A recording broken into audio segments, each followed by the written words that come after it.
Hello दोस्तों, नमस्कार। स्वागत है आपका हमारे यूट्यूब चैनल में। और आज हम पढ़ने जा रहे हैं आधुनिक भारत के इतिहास में यूरोपीय कंपनियों का आगमन। आधुनिक भारत के इतिहास का ये हमारा पहला वीडियो है, जिसमें हम पढ़ेंगे भारत के परिप्रेक्ष्य में। भारत एक ऐसी ज़मीन थी जहाँ पर सोना उगता था, जहाँ मसालों की खुशबू पूरे समुद्र तक पहुँचती थी और जहाँ की दौलत ने यूरोपियों को पागल बना दिया था। 15वीं सदी के अंत में यूरोप के बड़े बड़े जहाज़ भारत की खोज में निकल पड़े। क्यों? सिर्फ मसालों के लिए या मिट्टी की अकूत दौलत के लिए? और कौन आया सबसे पहले? पुर्तगाली, डच, अंग्रेज या फ्रेंच? आज जानते हैं भारत में यूरोपीय कंपनियों के आगमन की पूरी कहानी। कब, कौन, क्यों और कैसे, वो भी सरल और याद रहने वाले तरीके से।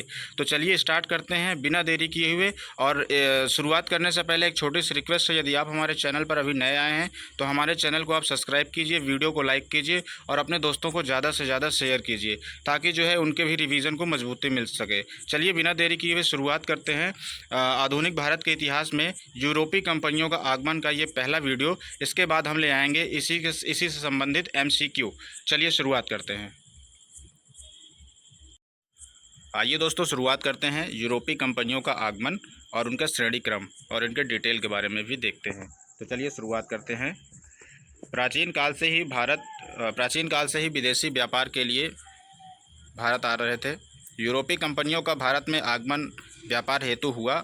भारत में यूरोपीय व्यापारिक कंपनियों का आगमन का जो क्रम है वो ऐसा है कि पहले पुर्तगाली आए, फिर डच आए, फिर ब्रिटिश आए, फिर डेनिश, फिर फ्रांसीसी, फिर स्वीडन। 1494 ईस्वी में स्पेन निवासी क्रिस्टोफर कोलंबस ने भारत पहुंचने का मार्ग ढूंढते हुए अमेरिका की खोज की। अब हम यहाँ पे आपको एक कंसेप्ट क्लियर करना चाहते हैं। कोलंबस एक ऐसा व्यक्ति था जो कि भारत आना चाहता था और वह भारत के समुद्री मार्गों की खोज कर रहा था, लेकिन वो बाई मिस्टेक चला गया अमेरिका। तो उसको लोग कहने लगे कि अमेरिका की खोज उसने की। हालांकि कोई भी देश कहीं गुम नहीं हुआ रहता है, बशर्ते समुद्री मार्ग की खोज जो भी व्यक्ति ने किया उसको कहते हैं उसने फला कंट्री की खोज की। फिर आता है 1498 ईस्वी में वास्को डिगामा ने उत्तम आशा अंतर्द्वीप यानी कि केप ऑफ गुड होप के रास्ते भारत पहुंचने में सफलता प्राप्त की और उसी को कहते हैं कि वास्को डिगामा ने जो है भारत की खोज की। आइए पुर्तगाली के बारे में हम समझते हैं। यूरोपियन देशों में सर्वप्रथम पुर्तगाली भारत आए। वास्को डिगामा ने यूरोप से भारत के लिए समुद्री मार्ग की खोज सन 1498 में की। कालीकट के हिंदू राजा ने, जिसकी पैतृक उपाधि जमोरियन थी, उसका हार्दिक स्वागत किया और उसे मसाले एवं जड़ी बूटी इत्यादि ले जाने का आदेश दिया। आपके प्रश्न में पूछ लिया जाएगा। अब देखिए, हमारा वीडियो का बनाने का मकसद ही सिर्फ यही है कि प्रश्न में जो भी चीज़ें पूछी जाए उसी के अकॉर्डिंग आपको पढ़ाना है। तो प्रश्न कैसे पूछेगा? पुर्तगाली जो व्यक्ति था, यूरोपीय व्यक्ति जो था वास्को डिगामा, वो जब भारत पहुंचा तो कौन सा शासक उसका स्वागत किया या फिर उस समय किसका शासन था? तो उस समय जो है जमोरियन नामक राजा थे, उनका शासन था और उन्होंने ही जो है वास्को डिगामा का स्वागत किया था।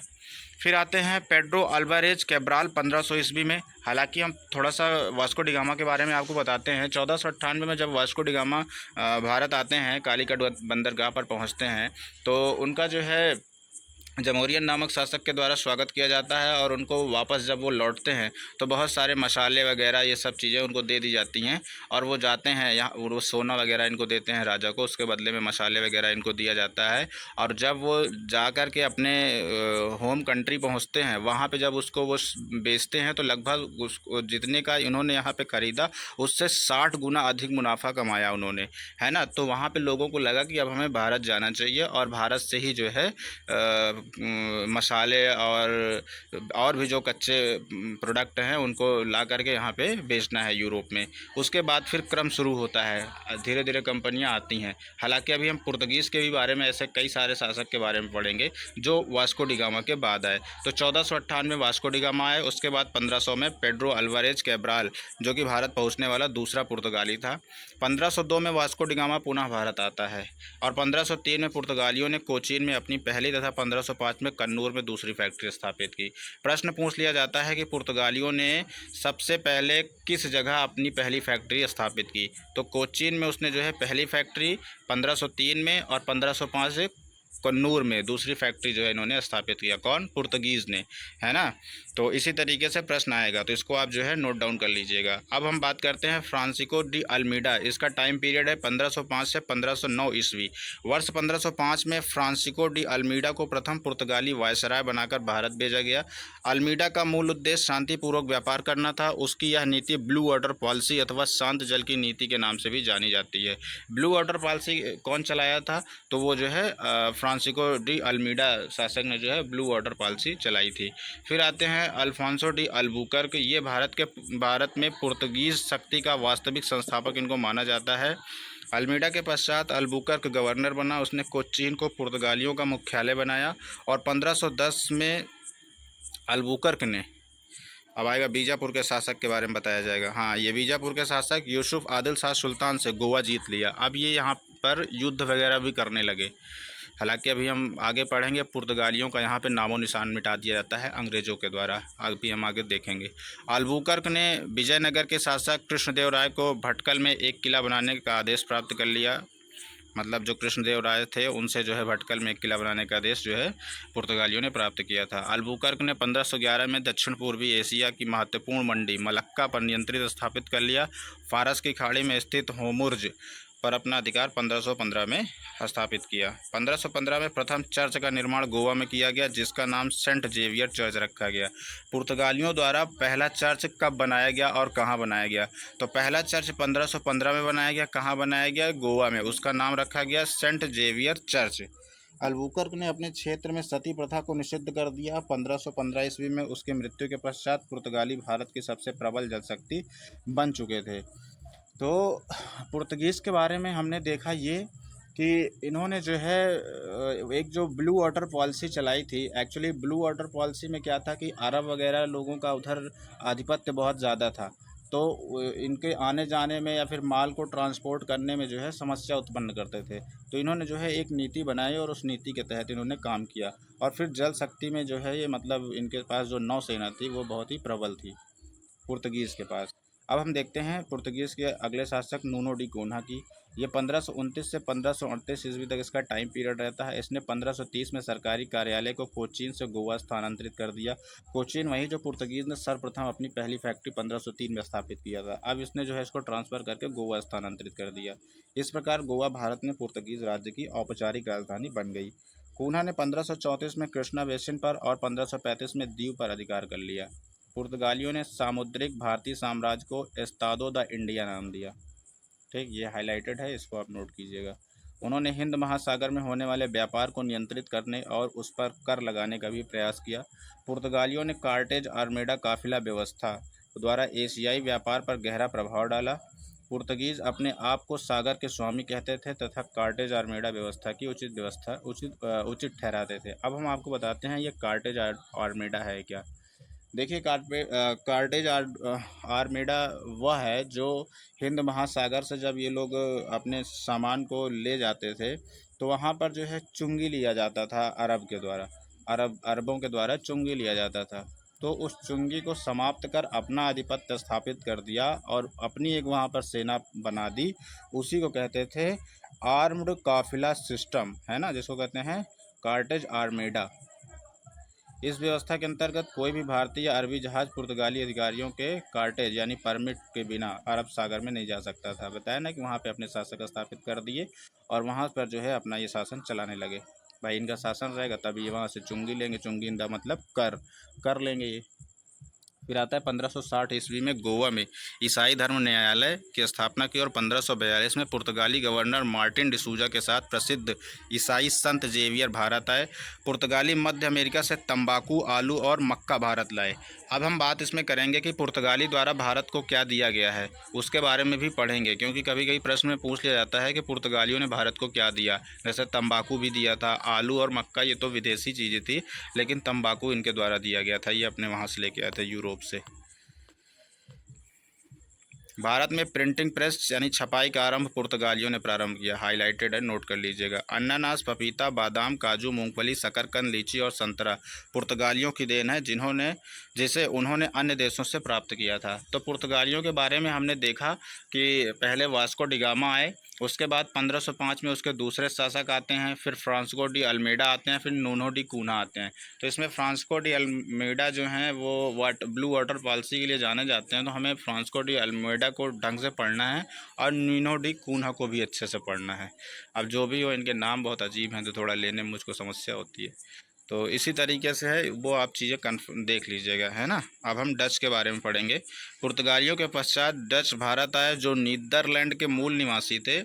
प्रथम डच यात्री कार्नेलियन हाउटमैन 1596 ईस्वी में भारत के पूर्व में स्थित सुमात्रा पहुंचा। 1602 में विभिन्न डच कंपनियों को मिलाकर United East India Company of Netherland के नाम से एक विशाल कंपनी की स्थापना की। इस कंपनी का मूल नाम वरीनाइट ऑस्टिंडीज कंपनीज। भारत में डचों द्वारा स्थापित कारखाने। प्रथम कारखाना 1605 मसूलीपट्टनम में हुआ था। पहला और लास्ट अधिक पूछा जाता है, इसलिए 1605 आपको ध्यान रखना है। 1605 डच का था और पुर्तगालियों का 1503 था, जो कि कोचीन में था, है ना। बाद में जो है नीनो डी कूना उसको ट्रांसफ़र करके ले आया गोवा में, ठीक। तो डच का पहला जो कारखाना है वो मसूलीपट्टनम में 1605 में है, दूसरा पुलिकट में है 1610, तीसरा 1616 सूरत, चौथा 1641 विशाखापट्टनम, 1627 में पिपली जो कि बंगाल में है, और 1658 में कासिम बाजार बालासोर पटना नागपट्टनम में है। औरंगजेब ने 1664 ईस्वी में डचों को 3.5 मतलब कि 3.5 जिसको कहते हैं वार्षिक चुंगी पर बंगाल, बिहार और उड़ीसा में व्यापार करने का अधिकार प्रदान कर दिया। डच फैक्ट्रियों के प्रमुख, जिन्हें फैक्टर कहा जाता था, को व्यापारियों के रूप में वर्गीकृत किया गया। तो डच कंपनियों के प्रमुख को फैक्टर कहा जाता था, ये चीज़ें भी ध्यान रखिएगा। डचों के मसालों के स्थान पर भारतीय कपड़ों के निर्यात को अधिक महत्व दिया। भारतीय वस्त्र को निर्यातित वस्तु बनाने का श्रेय डचों को जाता है। 1759 ईस्वी में अंग्रेजों के साथ बिदरा के युद्ध में डच पराजित हुए और इस पराजय ने भारत से उनकी शक्ति समाप्त कर दी। इस डच व्यापारिक व्यवस्था सहकारिता अर्थात कार्टेल पद्धति पर आधारित थी। अब हम बात करते हैं अंग्रेज, जिसके बारे में हमें ज़्यादा ध्यान देने की ज़रूरत है। ब्रिटिश। डचों के पश्चात भारत में अंग्रेज़ों का आगमन हुआ। अंग्रेज़ों की प्रारंभिक समुद्री यात्राएं सुमात्रा, जावा एवं मलक्का के लिए हुई, जिनका उद्देश्य मसालों के व्यापार के एक हिस्से पर नियंत्रण प्रदान करना था। सितंबर 1599 में लंदन के कुछ व्यापारियों ने लॉर्ड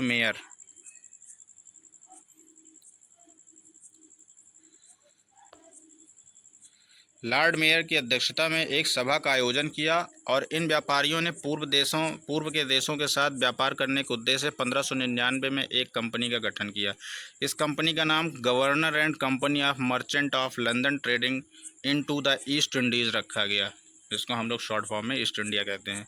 इंग्लैंड की महारानी एलिजाबेथ प्रथम ने 31 दिसंबर 1600 में एक आज्ञा पत्र द्वारा इसे 15 वर्षीय के लिए पूर्वी देशों के साथ व्यापार करने का एक अधिकार प्रदान कर दिया।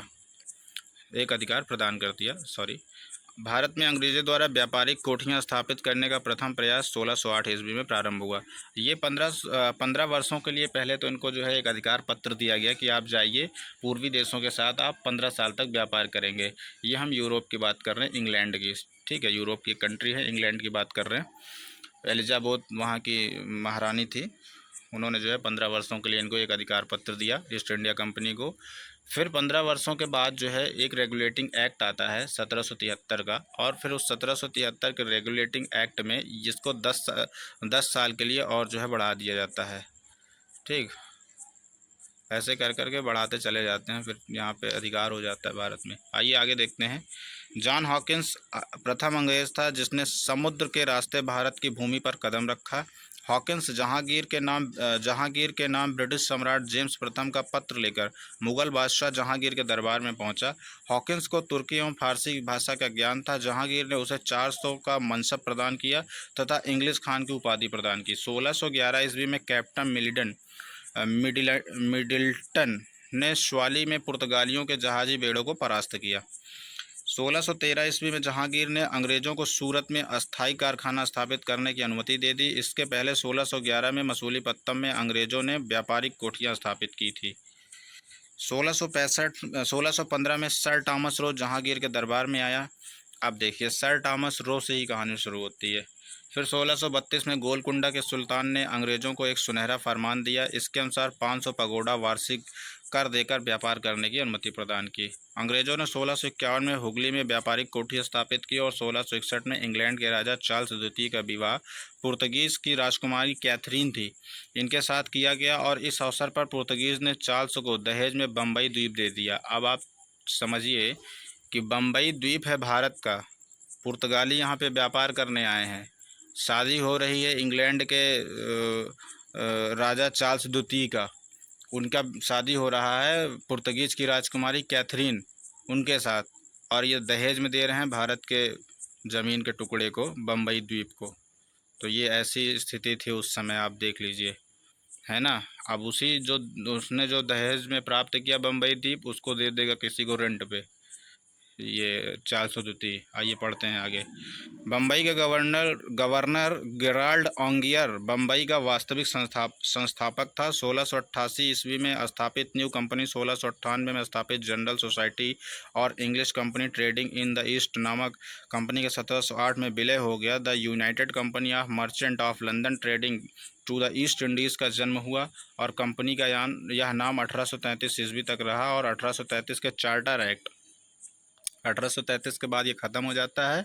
फिर 1858 में भारत शासन अधिनियम आ जाता है जिसमें कंपनी का पूरा रोल ख़त्म और सत्ता चली जाती है इंग्लैंड के हाथ में।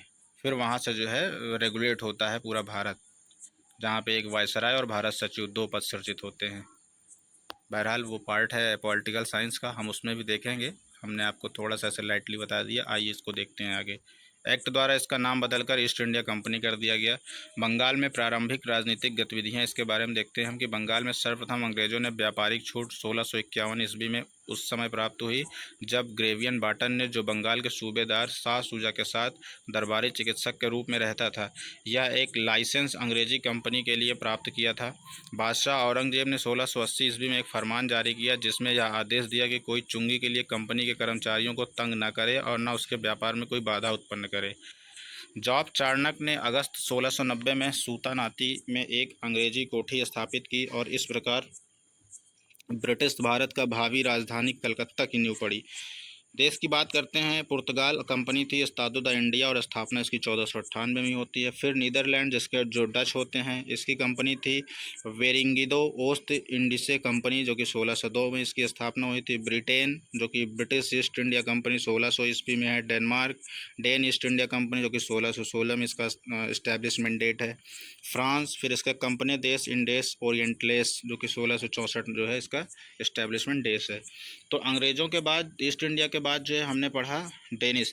तो देखिए ईस्ट इंडिया कंपनी में आपको क्या ध्यान में रखना है, पढ़ने को तो हम पढ़ लिए लेकिन ध्यान में क्या रखना है ये देखना है आपको। सबसे पहले कंपनी कहाँ स्थापित हुई ये पढ़ना है। दूसरा ये है कि जो औरंगज़ेब हैं, औरंगज़ेब ने जो है इनको जो छूट प्रदान किया था ये यहाँ आ गया। अब बादशाह औरंगज़ेब ने 1680 में एक फरमान जारी किया जिसमें आदेश दिया गया कि कोई चुंगी नहीं लगेगी। तो ऐसे आएगा प्रश्न कि वह कौन सा शासक था या वह कौन से शासक थे जो ईस्ट इंडिया कंपनी को यह छूट प्रदान कर दिया कि अब कोई भी कर्मचारी या कोई चुंगी के लिए कोई कंपनी के कर्मचारी को तंग न करे और ना ही उसके व्यापार में कोई बाधा उत्पन्न करे। कई सारे ऑप्शन रहेंगे, एक औरंगज़ेब का भी रहेगा, तो एक औरंगज़ेब आपको टिक कर देना है। और जहाँ हाईलाइट हुआ है उसको आप ध्यान से देख लीजिएगा, नोट डाउन कर लीजिएगा, ये सब चीज़ें पढ़ लीजिएगा। फिर आते हैं डेनिश कंपनी के पश्चात, अंग्रेज़ों के पश्चात डेन व्यापारी 1616 में भारत आए और डेनों ने 1620 में तंजौर जिले के त्रावणकोर में अपनी प्रथम फैक्ट्री स्थापित की। Swedish east India company Bharat की स्थापना 1731 में हुई और यह कंपनी भारत में अपनी स्थिति मजबूत करने में असफल रही। 1745 ईस्वी में उन्होंने अपनी सभी फैक्ट्रियां ब्रिटिश कंपनी को बेच दी तथा वो भारत चले गए, है ना। अब हम देखते हैं भारत में विदेशी कंपनियों का आगमन का जो क्रम है वो हम देखते हैं। तो जो विदेशी कंपनियां हैं, पहले पुर्तगीज़ हैं, फिर अंग्रेजी ईस्ट इंडिया कंपनी है, फिर डच हैं, फिर डेनिश हैं, फ्रांसीसी, स्वीडिश, पूरा लिखा हुआ है, इसको आप अच्छे से देख लीजिएगा, है ना। आइए हम आगे देखते हैं। आइए अब फ्रांसीसी के बारे में पढ़ते हैं। लुई 14वें के मंत्री कालबार्ट तथा फ्रांस सरकार की सहायता से 1664 ईस्वी में भारत से व्यापार करने के लिए प्रथम फ्रांसीसी कंपनी देश इंडेस ओरिएंटलेस की स्थापना की गई। फ्रांसीसी सर्वप्रथम पहले मेगाडास्कर द्वीप पहुंचे थे। भारत में फ्रांसीसियों की पहली कोठी फ्रैंको कैरो द्वारा सन 1668 में सूरत में स्थापित की गई और 1673 में कंपनी के निदेशक फ्रैंको मार्टिन और वेलांग द लेप्शने तथा वालिंको डा पुरम के मुस्लिम सूबेदार शेर खां लोदी से एक छोटा सा गांव प्राप्त कर एक फ्रांसीसी बस्ती स्थापित की जिसे पंडिचेरी के नाम से जाना जाता है।